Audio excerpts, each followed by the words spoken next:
The search continues for the grizzly bear involved in the attack near Bella Coola last week. On Thursday last week, a group of Nuxalk Nation students and teachers from Exulta School were attacked. 11 people were hurt, and the community is still processing what happened. In the days since, much of the focus has been on how to prevent these kinds of incidents. The BC Wildlife Federation has called for the province to lift its ban on grizzly bear hunting. This attack took place on Nuxalk territory. It's a nation that has lived alongside these bears since time immemorial. And to talk about how their teachings guide their relationship with grizzly bears, we're joined now by Jason Moody. He's the nation's Fisheries and Wildlife Planning Coordinator. And his daughter was actually one of the children on the trail that day when the attack happened. Good morning to you. Thank you very much for joining us. Good morning. Thank you for having me. Jason, first off, how is your daughter doing?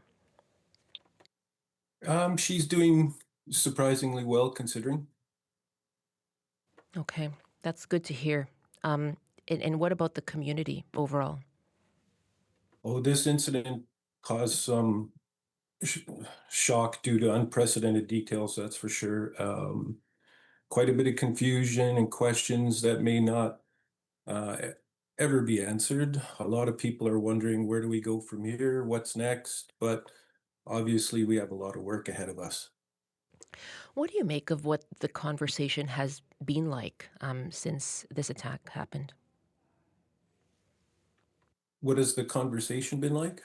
Yes, around what it is like to live alongside grizzly bears, um, and what impact grizzly bears are having on nearby residents. Well, as Newcog, we know the natural world is the Nan's house, basically, and they're the dominant species. Our ancestors adapted to them, lived alongside the Nan for thousands of years, and both communities flourished. Our relationship is one of respect, and they're revered and honored. Can you tell us more about that, about what that relationship looks like and what it means for how members of the Nuxalk Nation behave and live alongside grizzlies? Yeah, it's a deep relationship, that's for sure. If you look at what we do in our potlatches, we wear blankets. The bear, the eagle, the orca, the raven, they're big crests and they connect us um, to our ancestors through creation stories and the land today. Um, so it's a deep history with them. And what do you say to your daughter? How do you have this conversation then, keeping in mind that deep respect? Yeah, they have a good school program at Salta, and they teach a lot of the history, the animals. They do the songs, the dances, um, and actually, the children there will actually hold potlatches for the community. So it's all integrated into their understanding of the natural environment, the school setting, and the community. And Jason, what have you observed around bear behavior and how that's changed in light of climate change and things like salmon declines and berry shortages around Bella Coola?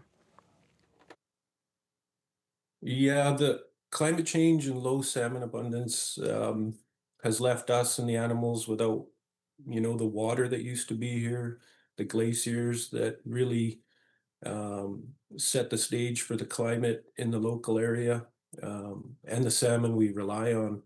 The bears have been stressed when food is not available. Hmm. They'll look for anything to survive. So things like garbage, oil, fertilizers, composts, anything not to starve. And actually, in 2024, there are virtually no conflicts. We had over 1 million pink salmon in the area, but in 2025, that dropped by at least 90%. Um, Oh, and our bear safety project was established to respond to these fluctuations. Um, is that right? it focuses on salmon processing sites, smokehouses, and uses electric fencing, and it's been very successful. Wow. In light of the last week's attack, the BC Wildlife Federation says that without hunting pressure, conflicts with grizzlies will increase. In addressing that, what role do you see hunting playing? Yeah, we've had experience with that before. We've seen a lot of damage in the environment. Um, and to keep in mind, the Nuxalk Nation is a sovereign nation. Uh, we have jurisdiction on the land, waters, plants, animals, and have not surrendered any of this through treaty or war. The conversations the BCWF is having is not recognized here in these lands. We study our bears through our stewardship office, and no one else really knows the population level of our bears here. Um, One thing I got to add is it's obvious that bears do congregate here in this valley in Bella Coola.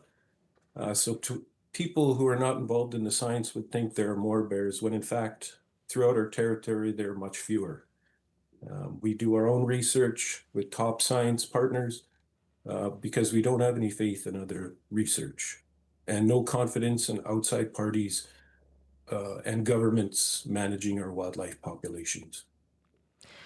You mentioned at the start that there will be, conversations and attempts to seek answers. You don't know if you'll ever have them. What are the conversations you would like to have, the discussions, and what answers are you looking for in the coming days? Well, what we had done in the past, our stewardship office had started a bear plan several years ago. We intend to continue this plan for the Nuxalk community in the Bella Coola Valley as a whole. Local and provincial governments offices will need to support this plan for everyone's best interests. We'll draw from other plans established in other areas, and we'll tailor things specifically for wildlife corridor here in the Bella Coola Valley.